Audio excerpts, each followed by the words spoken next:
kabarnya? Saya diberkati, kamu diberkati. Apa kabarnya Bapak Ibu? Saya diberkati, kamu diberkati, kita semua diberkati. Haleluya. Seberapa banyak yang merindukan hadirat Tuhan siang hari ini? Lambaikan tanganmu. Haleluya. Mari kita mulai ibadah kita di dalam doa. Bapak, terima kasih buat kesempatan yang Tuhan berikan buat kami hari ini.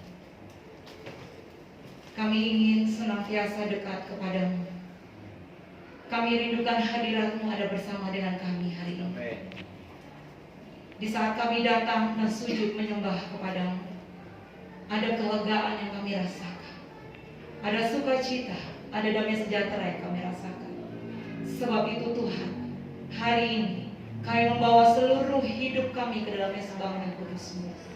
Kami yakin dan percaya Engkau menjamah kami, memulihkan kami. Terima kasih Bapa. Kami menyerahkan ibadah kami hari ini dari awal pertengahan hingga akhirnya ke dalam tangan kuasa-Mu. Terima kasih Bapa. Di dalam nama Tuhan Yesus Kristus kami berdoa dan mengucap syukur. Haleluya. Amin.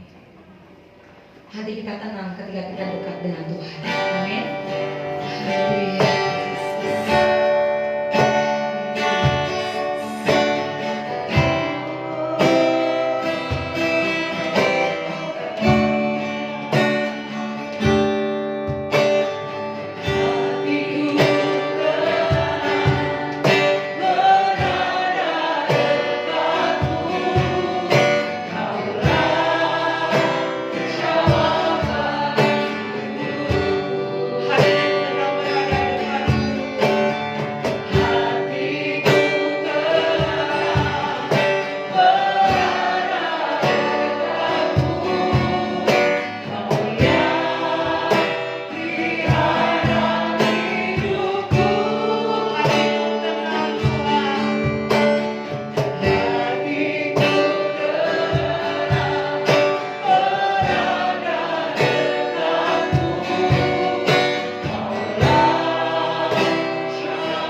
dan pikiranmu dalam Kristus Yesus.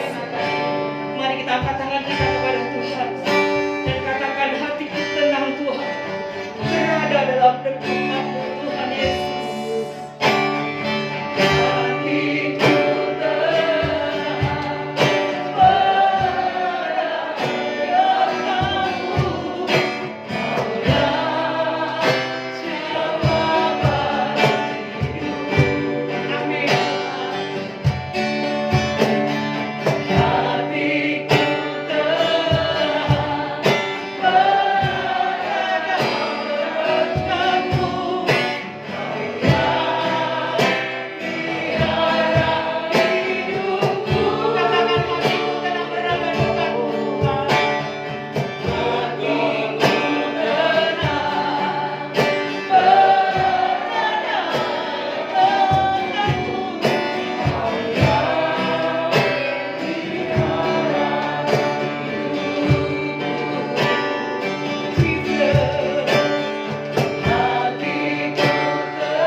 ajaib bagi kami. Terima kasih Tuhan. Haleluya. Amin. Puji nama Tuhan. Berapa banyak kita yang mau berglori bagi Allah kita? Haleluya. Berikan senyummu dengan kiri kanan. Hari ini kurasa bahagia, katakan bersama-sama. Hari ini kurasa bahagia. 2, 3. Haleluya. Tuhan Yesus,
Bapak Ibu.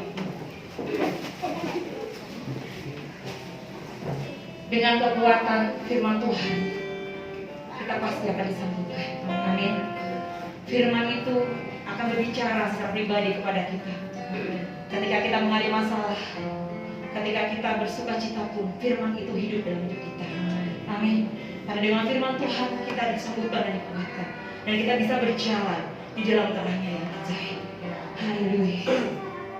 Haleluya Yesus. Haleluya Yesus. Jesus. Firman berkata bahwa maka kuatlah dan jiwaku. Firman-Mu berkata berseraku.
rasakan hadiratnya lebih lagi.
Sungguh Engkau Raja kami. Engkau yang bertahta atas kehidupan kami. Engkau yang pegang kendali atas hidup kami. Sebab itu kami tidak takut. Sebab itu hati kami tenang. Terima kasih Tuhan. Dengan kekuatan-Mu Kau akan membawa kami terbang tinggi, melewati setiap badai. Bahkan Kau berjanji Kau berperang bagi kami. Kemenangan itu Kau sediakan buat setiap kami. Biarlah kami hidup selalu dekat dengan Tuhan. Terima kasih Tuhan. Mari nyatakan isi hati-Mu buat setiap kami. Biarlah kebenaran firman Tuhan itu memerdekakan kami, mengubahkan kami, menjadikan kami baru. Karena kami tahu hidup kami bukannya kami lagi, tapi hidup kami telah dibayar dan harganya telah lunas. Kami milik-Mu Tuhan. Terima kasih. Di dalam nama Tuhan Yesus kami berdoa. Haleluya. Amin. Amin. Silakan duduk. Shalom Bapak Ibu. Shalom. Terima kasih untuk tim present worship. Kiranya Tuhan memberkati apa yang sudah diperbuatnya bagi Tuhan. Saudara yang dikasih Tuhan, hari ini saya kembali mau mengajak kita belajar untuk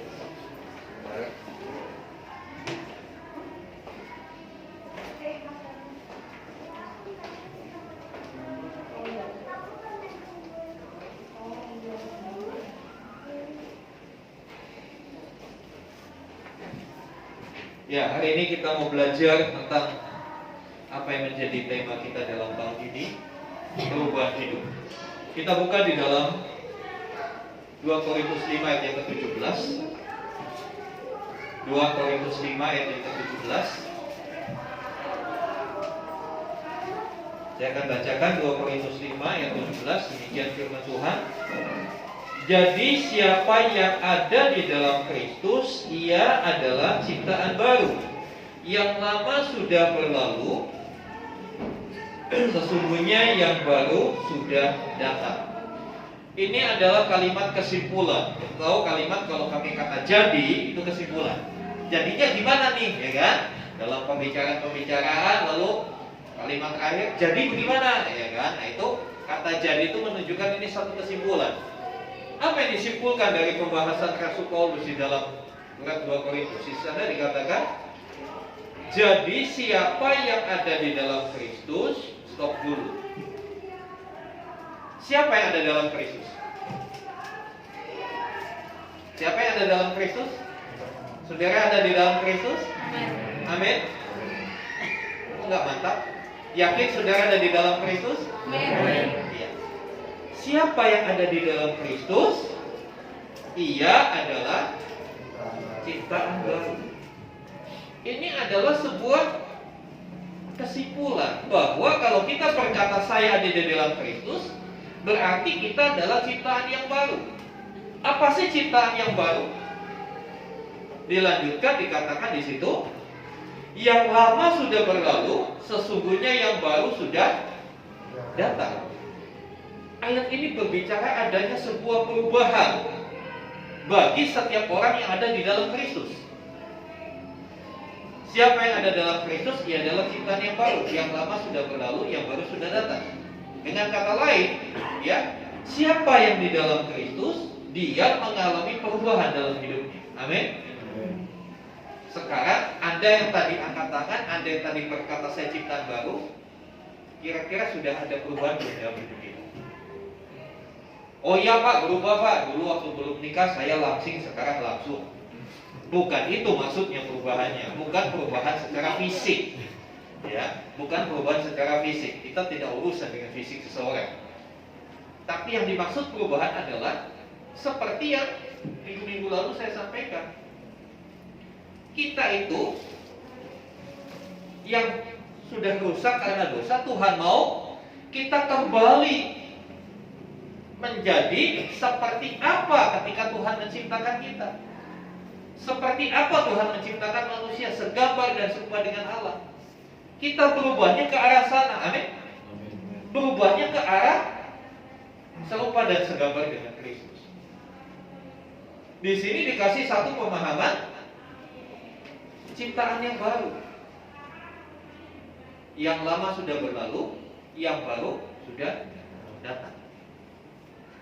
Jadi dengan ayat ini kita melihat bahwa perubahan itu satu keharusan. Ya, next, slide-nya next. Perubahan hidup adalah suatu keharusan bagi orang percaya. Jadi barang siapa yang dalam Kristus, dia adalah ciptaan yang baru. Yang lama telah berlalu, yang baru sudah datang. Perubahan hidup adalah satu keharusan bagi orang yang mengaku dia ada di dalam Kristus. Saudara dikasih Tuhan, kita lihat di dalam Matius 9 ayat 17 dikasih satu cerita. Tadi diibaratkan ciptaan, yang lama berlalu, yang baru sudah datang. Adanya perubahan. Di sini dalam Matius 9 ayat 17 Tuhan Yesus memberikan satu gambaran. Kita baca, begitu pula anggur yang baru tidak diisikan ke dalam kantong kulit yang tua. Karena jika demikian kantong itu akan koyak sehingga anggur itu terbuang dan kantong itu hancur. Tetapi anggur yang baru disimpan orang dalam kantong yang baru pula. Dengan demikian terpeliharalah keduanya. Mungkin ketika kita membaca ini nggak kepikir apa sih maksudnya. Kita bingung. Ada kata anggur, ada kata kantong. Maksudnya apa? Kalau saya ke total beli anggur, ya dapat kantong sih. Anggurnya dimasukin ke kantong plastik. Lalu apa urusannya dengan ayat ini? Dimasukin katanya kantongnya tua, lalu ada kata kantong kulit, enggak kantong plastik. Nah, ada kala ini loh saudara. Ketika kita membaca Alkitab, kita perlu ingat Alkitab ini ditulis ribuan tahun yang lalu, bukan ditulis tahun kemarin. Kita harus belajar mengerti bahwa ini ditulis pada waktu itu. Tetapi nilainya, kebenarannya tetap tidak berubah sampai hari ini. Nah, saudara dikasih Tuhan, kita mencoba mengerti apa maksudnya. Dalam budaya Israel, anggur itu bukan hanya menuju kepada buah, tapi kata anggur yang dipakai dalam bahasa Yunani di ayat ini itu menunjukkan anggur yang sudah diperas, jadi airnya, ekstraknya, yang sudah mengalami fermentasi. Jadi anggur itu wine, ya kita kenal wine gitu, itu kan mengandung gas. Dan orang-orang di Israel pada waktu itu, saya kasih contoh seperti ini, mereka menaruh anggur, menempatkan anggur wine itu dalam kantong kulit, bukan kantong plastik ya. Mungkin kita bingung, kantong kulit gimana ya? Kantong terbuat dari kulit, itu sederhananya seperti itu. Seperti ini, ya kulit kurang lebih warnanya coklat begini. Ini kantong kulit. Anggur dituangkan ke dalam kantong kulit, disimpan, lalu diikat. Dia bawa. Nah, saudara dikatakan di sini, anggur baru tidak diisikan ke kantong kulit yang tua. Karena jika demikian, kantong itu akan koyak, anggur itu terbuat dan kantong itu hancur. Jadi kalau mau taruh anggur, wadahnya, kantongnya itu harus kantong yang baru. Kalau anggurnya yang baru, kantongnya yang baru. Karena kalau enggak, ini bisa rusak. Seperti tadi saya katakan, wine itu ada gasnya. Dia akan menekan kantong itu. Kalau kantong itu tua, pecah. Kulitnya dari kulit yang tua, udah lapuk, pecah. Akhirnya kantongnya udah dibuat, anggurnya juga tumpah. Tapi anggur yang baru disimpan orang dalam kantong yang baru pula. Dengan demikian terpeliharalah keduanya. Mengapa harus diubah? Dalam ayat ini yang dirubah adalah kantongnya. Anggurnya sama, kantongnya yang dirubah, wadahnya dirubah. Saudara, ini memberikan satu pemahaman bahwa kehidupan kita itulah wadahnya. Anggur itulah roh Allah yang Tuhan nyatakan dalam hidup kita. Ketika kita percaya, Tuhan memperbarui roh kita dengan roh yang baru. Nah, roh yang baru itu harus ditempatkan di dalam wadah yang baru, dalam hidup yang baru. Kalau roh itu ditaruh di wadah yang lama, hancur. Seperti kantung itu hancur, terbuang semua, nggak ada efeknya, nggak ada hal yang baik yang terjadi. Saudara dikasih Tuhan, dari hal ini kita belajar bahwa perubahan hidup itu ada satu keharusan. Kalau kita mengaku kita di dalam Kristus, ya hidup harus berubah. Sekarang renungkan hidup Anda. Berapa lama Anda menjadi pengikut Kristus? Berapa lama Anda di dalam Kristus? Lalu renungkan, apakah sudah ada perubahan di dalam hidupmu? Perubahan menuju gambar dan rupa Allah. Kalau belum, perlu diperiksa. Mungkin masih pakai kantong yang tua, sehingga orang Allah nggak bisa mengerjakan apa-apa dalam hidup kita. Kantong tua itu berbicara soal mungkin cara berpikir yang lama, konsep-konsep yang lama, gaya hidup yang lama. Kita mau belajar. Oh, tahun ini kita harus berubah. Amin. Tahun ini kita harus berubah menjadi serupa seperti Kristus. Selanjutnya, yang kedua, perubahan hidup menuntut satu tekad untuk meninggalkan hidup yang lama. Tadi perubahan itu keharusan, jadi harus, bukan pilihan. Suka atau tidak suka kita harus berubah. Nah, untuk sebuah perubahan harus ada tekad. Ya, harus ada tekad. Efesus 4, 21-24. Karena kamu telah mendengar tentang Dia dan telah menerima pengajaran di dalam Dia. Saudara telah mendengar tentang Kristus. Saudara sedang diajar tentang Kristus, ya. Menurut kebenaran yang nyata dalam Yesus, yaitu bahwa kamu berhubung dengan kehidupanmu yang dulu harus menanggalkan manusia lama yang menemui kebinasaannya oleh nafsu yang menyesatkan, supaya kamu dibaharui di dalam roh dan pikiranmu, dan mengenakan manusia baru yang telah diciptakan menurut kehendak Allah di dalam kebenaran dan kekudusan yang sesungguhnya. Tadi perumpamaan pertama anggur dan kantung. Sekarang ada kata-kata di situ menanggalkan dan mengenakan. Ini kalau menanggalkan mengenakan ini urusannya dengan apa, saudara? Pakaian, ya. Menanggalkan yang lama, mengenakan yang baru. Rasul Paulus, tadi Tuhan Yesus kasih gambaran kantung anggur. Sekarang tentang perubahan hidup, Rasul Paulus memberikan gambaran seperti pakaian. Kalau kita mau pakai pakaian baru, kita harus tanggalkan yang lama. Gak mungkin sementara pakai pakaian yang lama, mau pakai pakaian baru, didobel, gak ditanggalkan. Gak bagus, ya. Tadi pagi ketika saudara berangkat ke gereja, tadi pagi saudara bangun, saudara mandi, ya. Ketika saudara mandi, waktu mandi pakai baju tidur, tapi keluar dari kamar mandi kan sudah berubah, iya kan? Kemana? Yang lama ditanggalkan di tempat sucian. ya kan? Yang baru Anda kenakan.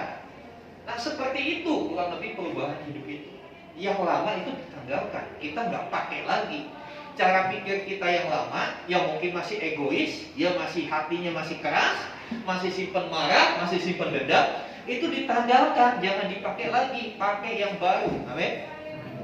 Dikatakan di sini, kamu harus menanggalkan manusia lama. Yang menemui pengertian manusia lama itu cara berpikir, cara hidup, ya, cara berkata-kata yang lama, yang di luar kebenaran, yang menemui kebinasaan oleh nafsu yang menyesatkan. Harus kita akui bahwa sebelum di dalam Kristus kita dikuasai atau dikendalikan oleh nafsu yang menyesatkan. Orang itu kecenderungannya, kalau kita melihat di dalam kehidupan sehari-hari, setiap kali ada konflik, ada masalah antar dua orang, ya masalahnya sebetulnya kalau diteliti, dianalisa dengan baik, masalahnya karena egois, gak ada yang mau ngalah. Perdebatan, pertengkaran di rumah tangga juga titik awalnya itu dari egois, gak mau ngalah, merasa benar sendiri. Saya paling benar, kamu salah, udah saling serang. Itu gak akan ada habisnya. Dikatakan itu menyesatkan, itu membuat kita akhirnya, ya pastinya kita gak bahagia. Konflik berkepanjangan sampai akhirnya keluar satu kata pamungkas, udah cerai aja, kita udah gak cocok katanya. Tapi waktu pacaran ada orang tua udah cocok. Lah yang benar yang mana? Ya kan? Manusia itu sebetulnya gak ada cocok satu dengan yang lain. Orang dibesarkan di dua keluarga yang beda, ya kan? Mungkin sukunya berbeda, sekolahnya berbeda, tapi di dalam rumah tangga yang tidak cocok itu dibuat jadi cocok. Gimana caranya? Gimana caranya supaya cocok? Ya egonya harus diturunkan. Saya dikasih Tuhan, manusia lama harus ditanggalkan supaya kamu dibaharui. Kita tidak dapat dibaharui kalau yang lama belum ditinggalkan. Kalau kita masih pakai nafsu kita, masih pakai egois kita nggak bisa dibaharui. Kita harus tanggalkan, ya, supaya kamu dibaharui di dalam roh dan pikiran. Roh dan pikiran maksudnya apa? Sumber dari pikiran kita itu harus benar. Sebelum di dalam Kristus, sumber dari pikiran kita dari egois. Pikiran kita dikuasai oleh nafsu, ngejar duit, mau menang sendiri dan lain sebagainya. Tapi setelah dalam Kristus, roh pikiran diperbaharui. Sumber dari pikiran kita diperbaharui, yaitu kebenaran. Setelah itu ditanggalkan, kenakan yang baru. Kalau nggak kenakan yang baru kan telanjang, ya kan? Memalukan. Pakai yang baru, ya, yang telah diciptakan menurut kehendak Allah dalam kebenaran dan kekudusan. Manusia baru itu cirinya dalam kebenaran dan kekudusan. Ketika kita menjadi manusia baru, maka kita hidup dalam peraturan-peraturan yang baru. Saya kasih gambaran yang lebih mudah kita pahami. Kalau saudara pindah kerja dari satu perusahaan ke perusahaan lain, tadinya di perusahaan A. Kalau di perusahaan A, peraturannya masuknya jam 9. Saudara masuk jam 9. Tapi kemudian saudara nggak nyaman di sini, mungkin salary atau gajinya kurang, saudara pindah ke perusahaan B. Di perusahaan B aturannya masuk jam 7. Lalu saudara masuk ke perusahaan B, masuknya jam 9. Saudara ditegur sama HRD-nya, betul nggak? Kenapa kok kamu masuk jam 9? Kok kamu telat? Loh saya kan biasa jam 7. Saya kan biasa jam 9. HRD-nya bilang apa? Di sini jam 7. Enggak, saya biasa jam 9. Saya lebih enak jam 9. Jam 7 saya belum bangun, masih tarik selimut, apalagi musim hujan. Saya pastikan Anda langsung dipecat hari itu juga. Kenapa? Ya kalau mau masuk di perusahaan itu ikutin aturan mainnya di situ. Jangan pakai aturan yang lama. Kalau sementara masih pakai aturan yang lama, saudara ada di tempat baru, nggak cocok, nggak betah nanti di situ, nggak lama, tidak. Tapi mohon maaf, banyak orang Kristen udah dibaptis, udah melayani, hidupnya masih pakai aturan yang lama. Akhirnya konflik, ribut, gak nyaman. Akhirnya keluar lagi meninggalkan Tuhan. Ketika kita ngambil keputusan mengikut Yesus, ikutin aturan Kristus, bukan aturan dirimu sendiri. Bukan kita yang bikin aturan. Banyak kali kita jadi orang Kristen, aturannya aturan kita. Semau gue. Pakai ngotot lagi. Saudara yang dikasih Tuhan, mari hari ini kita mau belajar. Untuk sebuah perubahan kita harus berani menanggalkan. Dan itu harus mulai dari sebuah tekad. Punya tekad, punya niat yang bulat. Tekad itu niat yang kuat, yang tidak bisa digoyahkan apapun, yang tidak dipengaruhi oleh apapun. Saudara masuk jam 7, di rumah istri ngomel, "Pak, pagi-pagi kok udah berangkat?" Kalau jam 7 kan paling nggak di rumah setengah 7 udah jalan. Di rumah bilang, "Pak, anaknya siapa yang antar sekolah? Kan yang lalu kan bisa antar sekolah dulu, habis antar sekolah pergi kerja." Kalau kita punya tekad, nggak bisa. Di perusahaan baru saya jam 7 masuknya, perusahaan lama jam 9, saya harus ngikutin. Nah, kadang-kala awalnya punya tekad, tapi dalam perjalanan kita gampang digoyah, gampang dipengaruhi. Yang perubahan tidak terjadi. Kalau mau hidup kita berubah, harus punya tekad yang kuat untuk menanggalkan yang lama. Harus punya tekad. Harus berani berkata tidak kepada yang lama. Jangan dikasih Tuhan. Selanjutnya, perubahan hidup hanya dapat terjadi jika kita menyerahkan kendali hidup kita kepada Tuhan Yesus Kristus. Setelah kita menanggalkan yang lama, kita kan harus pakai yang baru. Kita harus ngikutin yang baru. Nah, ini bisa terjadi kalau kita menyerahkan kendali hidup kita kepada Tuhan Yesus. Tolong dibaca Roma 6 ayat 16. Niki, saudara Niki tolong bacakan Roma 6 ayat 16.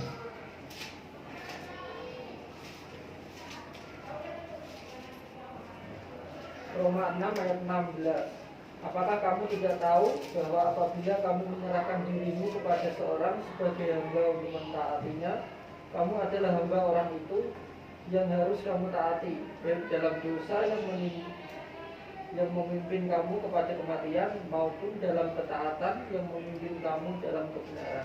Iya, ini bicara soal kendali kehidupan. Kalau kita menyerahkan diri untuk jadi hamba orang itu, ya kita harus nurut sama orang itu. Disuruh apapun harus nurut. Sederhananya gitu ayat ini. Kalau kembali cerita tentang pekerjaan, kalau kita mau masuk dalam satu perusahaan, ya kita harus nurut dengan aturan-aturannya di situ. Kalau kita di dalam Kristus, ya kita harus menyerahkan diri sebagai jadi hamba Kristus. Sehingga apapun yang diperintahkan Kristus itu wajib kita lakukan, bukan pilihan. Apa yang Yesus kehendaki kita harus lakukan. Nah, selanjutnya Yohanes 14 ayat 6, Tuhan Yesus berkata, "Aku adalah jalan dan kebenaran dan kehidupan. Tidak ada seorang pun datang kepada Bapa kalau tidak melalui aku." Jelas sekali, Yesus adalah jalan. Yesus adalah kebenaran. Yesus adalah kehidupan. Nah, selanjutnya Galatia 2 ayat 20. Tolong, ini Galatia 2 ayat 20. Galatia 2 ayat 20. Namun aku hidup, tetapi bukan lagi aku sendiri yang hidup, melainkan Kristus yang hidup di dalam aku. Dan hidupku yang kuhidupi sekarang di dalam daging adalah hidup oleh iman dalam Anak Allah yang telah mengasihi aku dan menyerahkan dirinya untuk aku. Iya. Seharusnya Galatia 2 ayat 20 ini yang kita alami. Hidup yang aku hidupi, bukannya aku lagi, tetapi Kristus hidup di dalam aku. Apa pengertiannya Kristus hidup di dalam aku? Kristus hidup di dalam aku berarti Kristus yang pegang kendali atas hidup. Apa yang Yesus kendalikan dari hidup kita? Ya semuanya. Keinginan kita, pikiran kita, hati kita, Tuhan Yesus yang kendalikan. Kira-kira kalau Tuhan Yesus yang kendalikan, benar apa salah hidup kita? Pasti benar, karena Yesus adalah kebenaran. Karena Yesus adalah kehidupan. Pasti Dia akan kendalikan hidup kita, Dia akan arahkan hidup kita kepada kebenaran dan kehidupan. Tapi kalau kita yang kendalikan hidup kita, bisa jadi ujungnya kebinasaan. Sebab itu, untuk sebuah perubahan, tidak dapat ditawar. Kita harus menyerahkan kendali hidup kita hanya kepada Tuhan Yesus. Jangan biarkan hidupmu dikendalikan oleh hal-hal lain, oleh nafsumu, oleh uangmu, oleh perasaanmu. Tapi izinkan Tuhan Yesus yang pegang kendali atas hidupmu. Ketika Tuhan Yesus yang pegang kendali atas hidup kita, saya pastikan hidup kita akan jadi lebih baik. Hidup kita akan jadi lebih benar. Hidup terasa lebih hidup. Amin.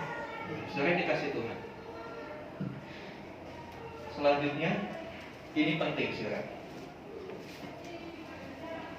Menyerahkan kendali hidup kepada Tuhan Yesus itu berarti menjadikan Yesus Kristus, Yesus Mesias, bukan hanya sebagai penolong. Kadang-kala kita menjadikan Tuhan Yesus sebagai penolong. Jadi datang kepada Tuhan kalau lagi ada masalah. Kalau lagi nggak ada masalah ya saya nggak perlu penolong, ngapain? Kan begitu. Contoh, orang datang ke dokter kapan? Kalau sakit. Kalau sehat? Ya enggak, datang ke pesta. Kalau kita hanya menjadikan Yesus sebagai penolong, kita datangnya sama Tuhan Yesus kalau lagi ada masalah, betul? Sama seperti Bapak Ibu yang punya mobil, pasti di mobil saudara pasti ada ban serep. Apa tiap hari saudara liatin ban serep? Kapan saudara sentuh tuh ban serep? Ya kalau ban bocor, kalau enggak, ya enggak. Kadang-kala tanpa sadar kita menjadikan Tuhan itu kayak ban serep. Kita datang sama Tuhan kalau kita lagi ada perlunya aja. Lagi nggak punya uang, kita nagih utang, kita datang sama Tuhan. Tapi ketika lagi berlimpah, enggak Tuhan saya menikmati berkat-Mu dulu ya. Kenapa nggak akan kerja? Oh baru jalan-jalan ke sana, ke sini, ke sini. Tapi kapan orang itu kadang-kala rajin ke gereja? Gak tahu jawabannya. Kapan Anda rajin doa? Saya tanya. Silakan jujur, jawab dalam hati. Kapan saya lebih kuat berdoa? Lagi ada masalah atau lagi ada berkat? Kebanyakan orang di sini nggak ada. Nggak ada yang ngaku, maksudnya gitu. Kita berdoa kencang sampai nangis-nangis kalau lagi ada masalah. Kalau lagi ada berkat, bro, saya aduh, sibuk Pak. Aduh Pak, begini, aduh begini. Ada masalah, lu nangis. Doa semalam suntuk itu, kalau terkantuk-kantuk. Lagunya tadi, ya kan?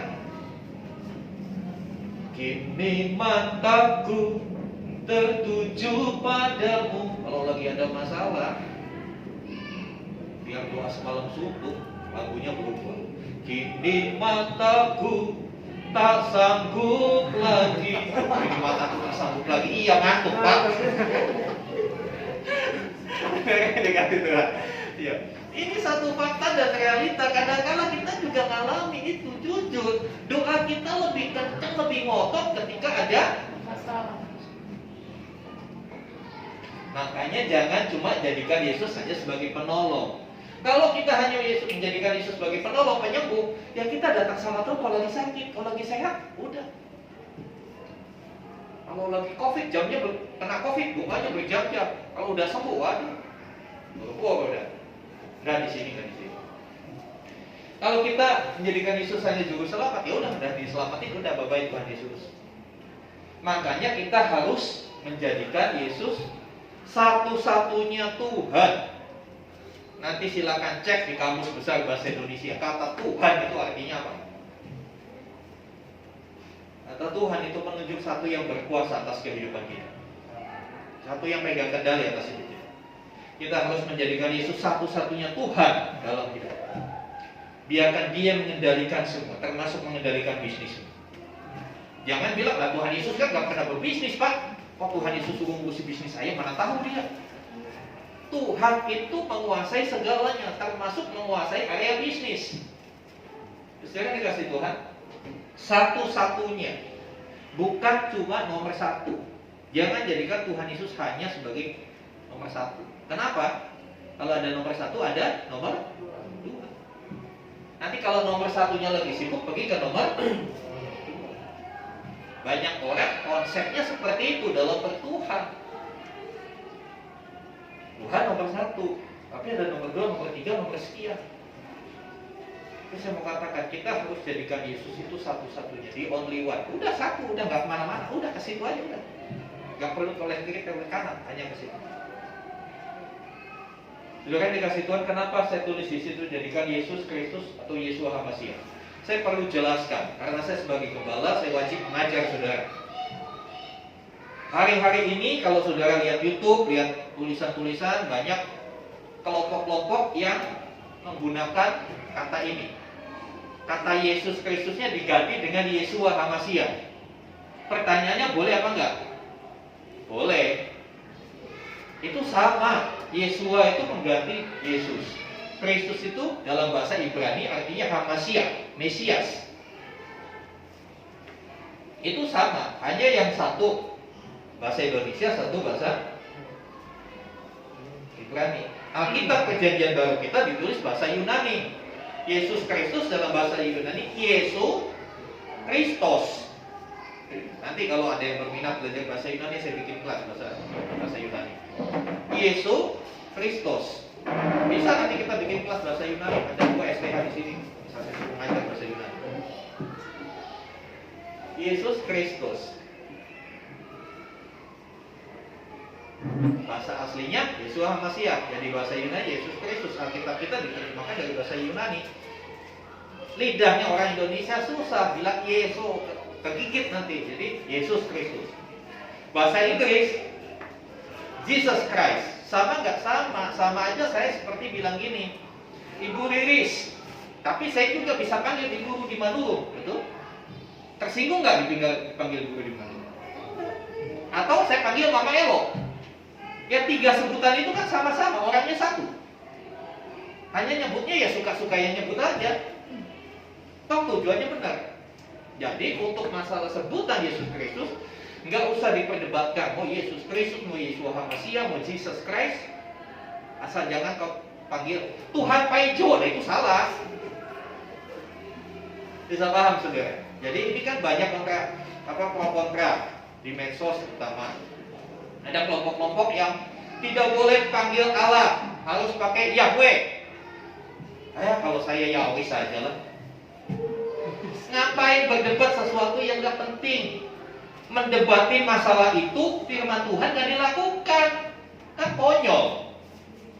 Sok-sok pintar, sok-sok berteologi, sok-sok tahu bahasa asli, tapi gak pernah melakukan firman Tuhan. Nah, itu nol besar. Buktinya saya doa pakai nama Yesus, pakai nama Allah, mujizat masih terjadi. Apakah mereka salah? Ya gak apa-apa, silakan aja. Mau manggil Mama Elo, mau manggil Bu Lilis, mau manggil Ibu Budi Manuru, suka-suka yang manggil. Nggak ada salahnya. Yang salah adalah ketika memaksakan. Kalau nggak gini kamu sesat. Kalau nggak pakai Yahweh kamu sesat. Kalau kamu nggak pakai Yeshua HaMashiach kamu sesat. Karena Yesus itu nama dewa, nama itu urusanmu. Saya kadang-kadang jawabannya simpel. Harus pakai Yahweh. Saya cuma bilang, saya mah Yahweh sajalah. Orang Jawa tahu tuh Yahweh gitu. Dan gak mau ambil pusing dengan hal yang begitu. Yang penting kita lakukan kebenarannya. Itu yang akan mengubah hidup kita. Bukan nyebutnya berubah, bukan itu esensinya. Tapi yang penting bagaimana hidup kita diubah oleh kebenaran firman Tuhan. Dengan kita menanggalkan yang lama, pakai yang baru, ikuti cara hidup yang baru. Saudara dikasih Tuhan, ada banyak contoh di Alkitab. Perubahan hidup itu dimulai atau diawali dari perjumpaan dengan Tuhan. Karena hanya Tuhan yang bisa mengubah hidup kita.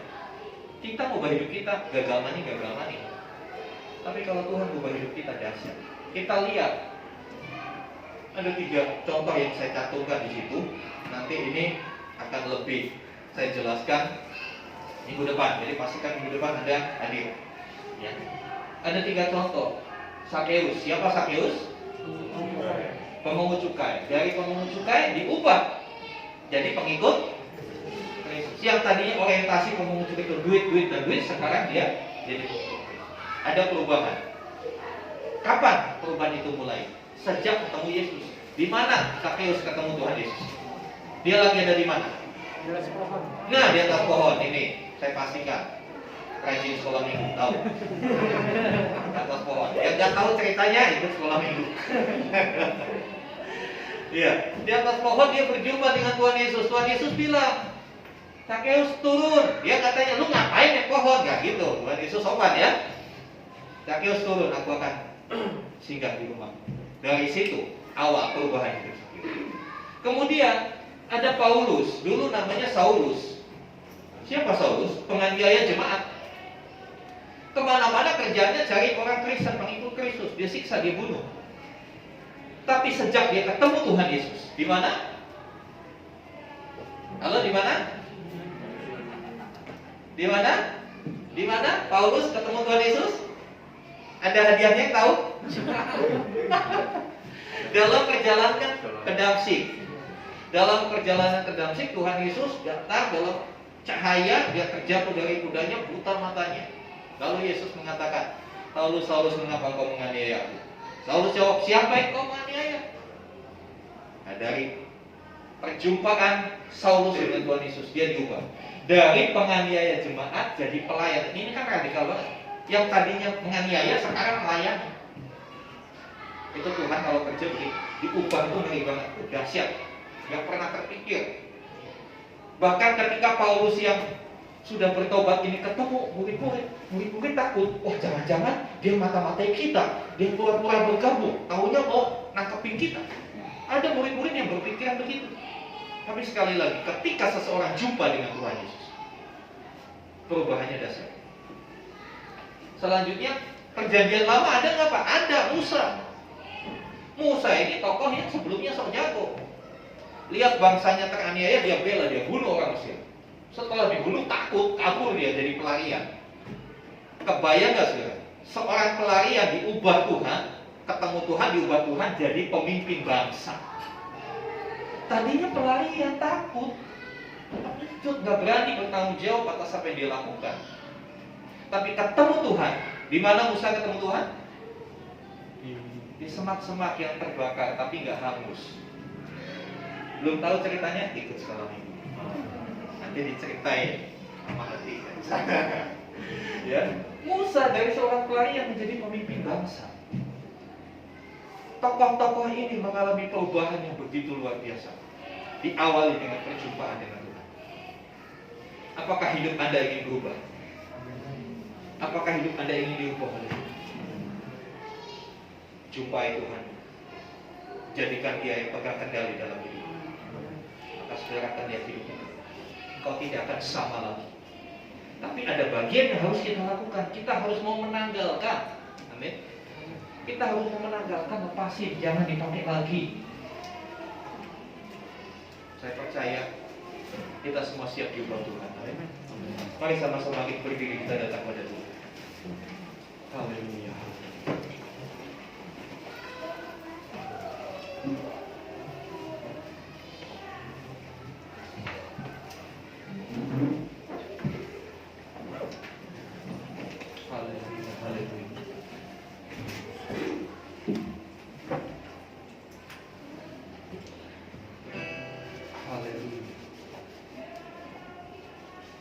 Pertolongan Tuhan begitu ajaib.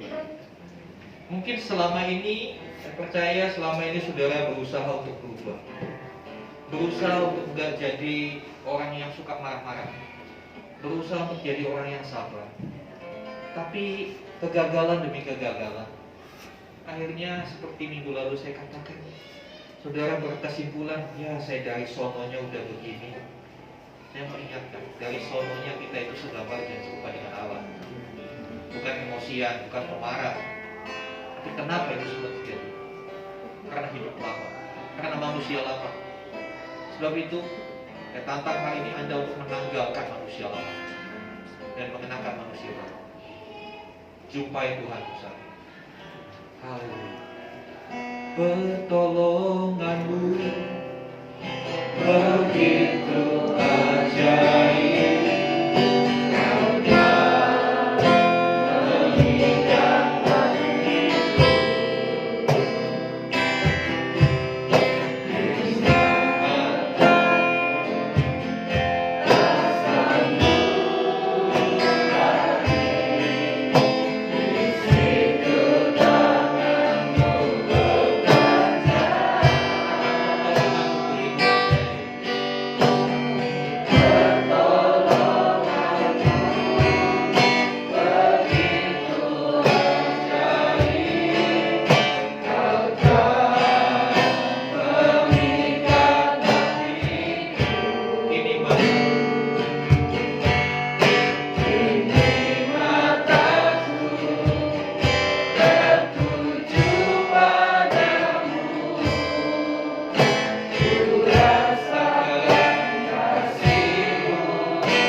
Tujukan mata kita kepada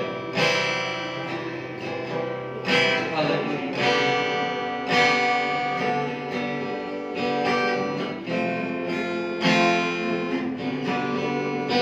Jadi barang siapa di dalam Kristus, dia adalah ciptaan yang baru. Yang lama sudah berlalu dan yang baru sudah datang.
Kebenaran yang sudah Kau nyatakan.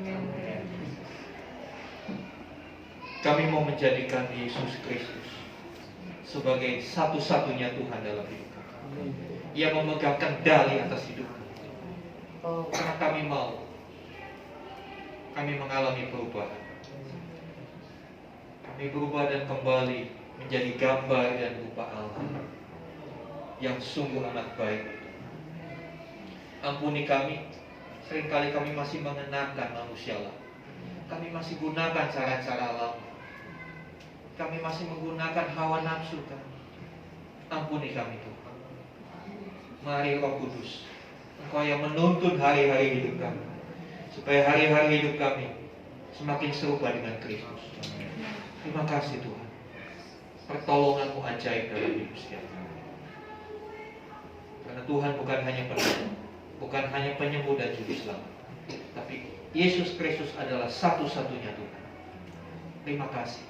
Dan hidup kami bukan kami lagi, tapi Kristus yang hidup dalam kami. Terima kasih Tuhan. Berkati umat dalam pergumulan mereka, menjadi seperti Kristus. Pergumulan umatmu untuk melepaskan diri dari kebiasaan-kebiasaan dulu, melepaskan diri dari nafsu dunia. Biarlah kekuatan dari Tuhan memampukan kami sekalian, sehingga hidup kami lebih bermakna, hidup kami lebih berarti, hidup kami lebih menjadi berkat buat orang-orang di sekitar kami. Terima kasih Tuhan. Di dalam nama Tuhan Yesus kami berdoa. Haleluya, haleluya. Amin. Amin. Silakan duduk Bapak Ibu Saudara. Pengumuman yang perlu disampaikan. Komsel sudah kita mulai. Ya, seperti Bapak Ibu ketahui, komsel kita dibagi dua area.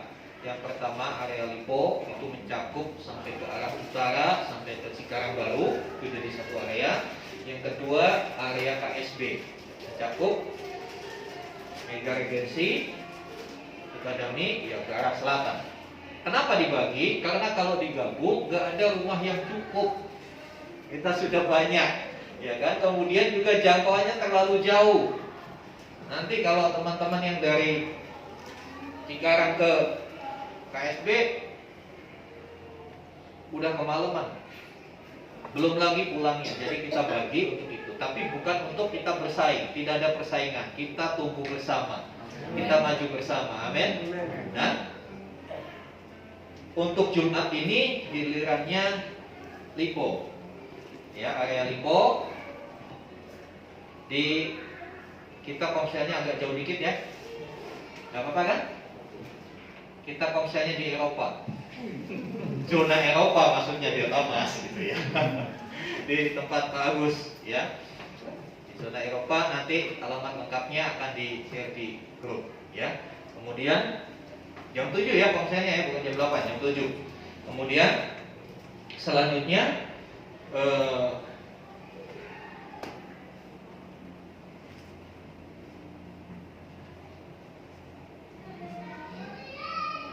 ya, bagi Bapak Ibu yang belum mengisi data jemaat, form data jemaat, bisa minta formnya ke Ibu Gembala dan mengisi dan segera mengembalikan. Hal ini penting agar kami dapat melayani Anda dengan lebih baik.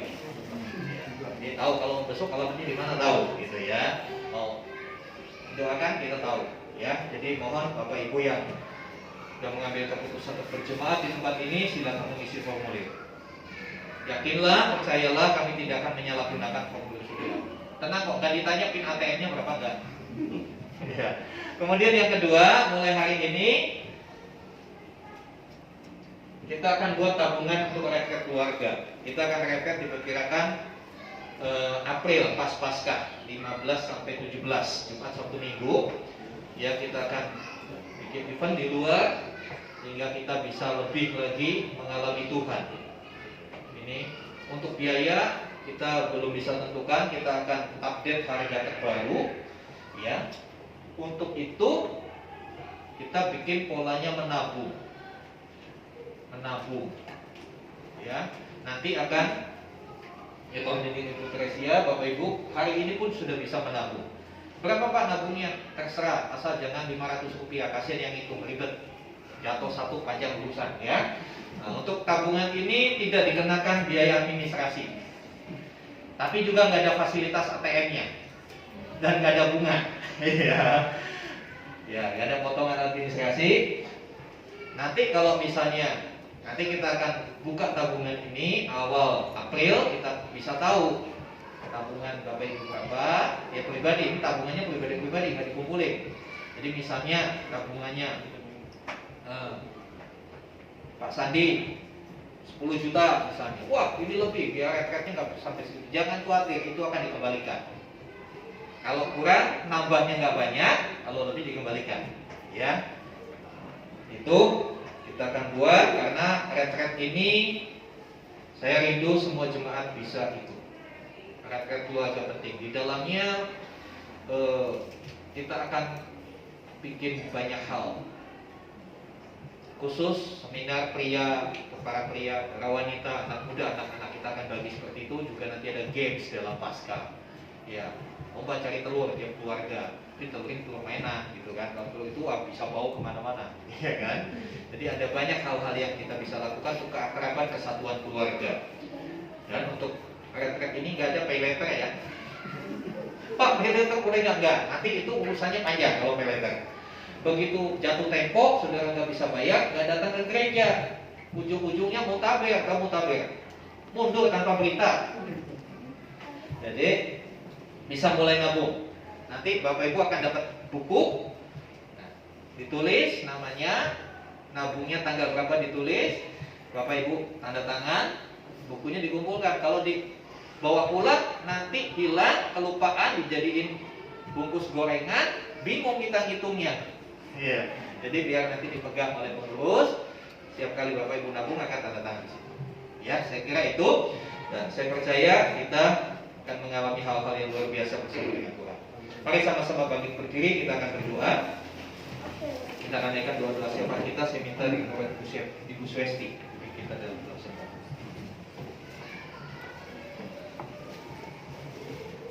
Mari kita satukan hati, kita bersama-sama berdoa.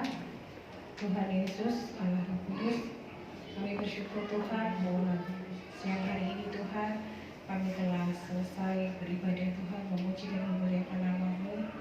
Bapak, saat ini kami datang Tuhan dengan segenap hati kami Tuhan. Kami mau berdoa Tuhan buat bangsa dan negara kami Indonesia. Kami percaya Tuhan Yesus, Engkau pegang kendali atas bangsa kami Indonesia ini Tuhan. Tangan Tuhan telah menyertai bangsa dan negara Indonesia ini Bapa.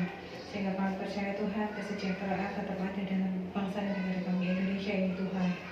Sekalipun saat-saat ini Tuhan kami mendengar bahwa untuk pandemi COVID-19 ini Tuhan masih tetap berlangsung dan bahkan mungkin ada varian baru Tuhan.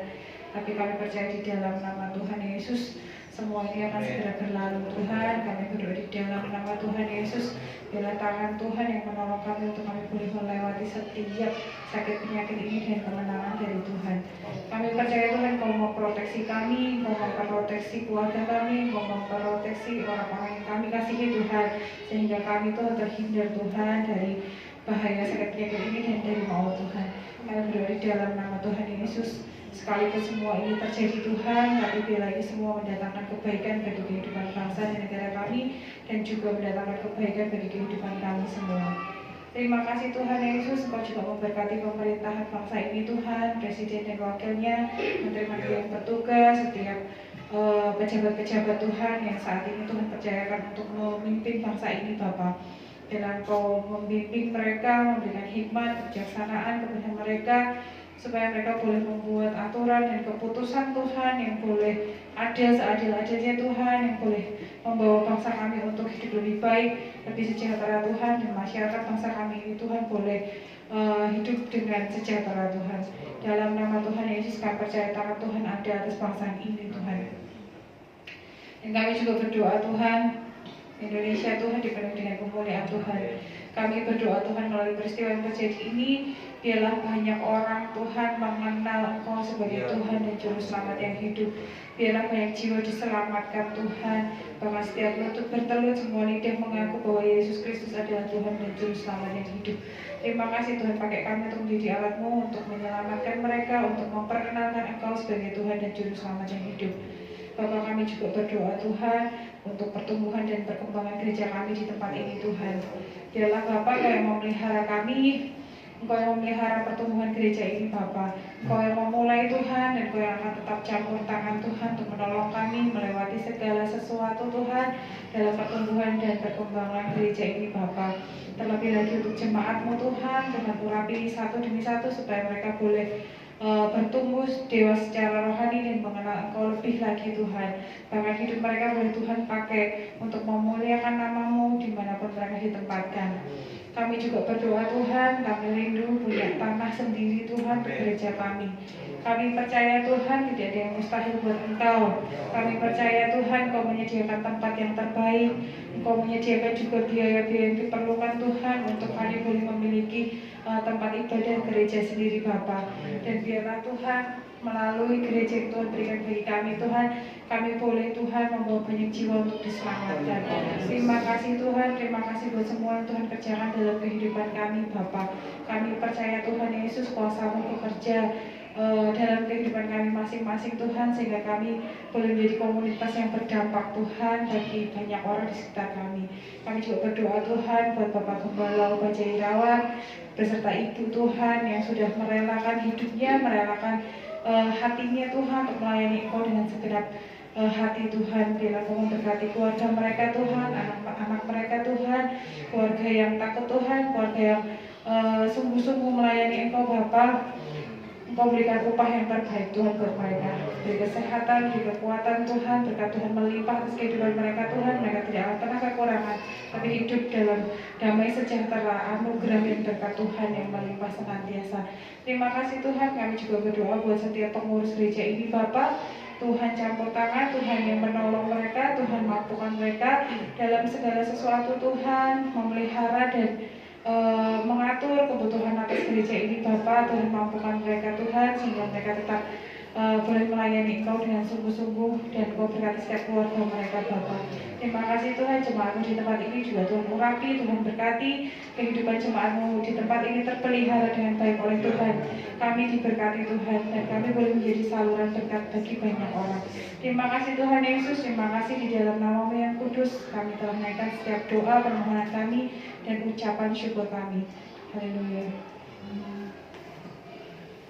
Mari buka hati, arahkan hatimu kepada Tuhan. Dan sekarang terimalah rahmat anugerah dari Allah Bapa di surga, kasih sayang Tuhan Yesus Kristus, persekutuan pengurapan Roh Kudus melimpah atas hidupmu.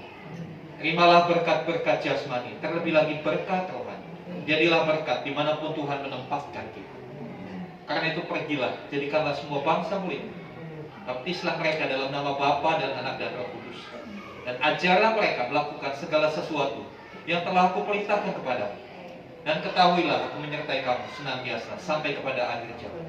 Demikianlah Tuhan Yesus akan datang kali kedua untuk menjemput kita semua, membawa kita masuk dalam kebahagiaan kekal, supaya di mana Tuhan Yesus berada, di situ pun kita berada. Terima kasih Tuhan. Di dalam nama Tuhan Yesus kami berdoa. Haleluya. Amin.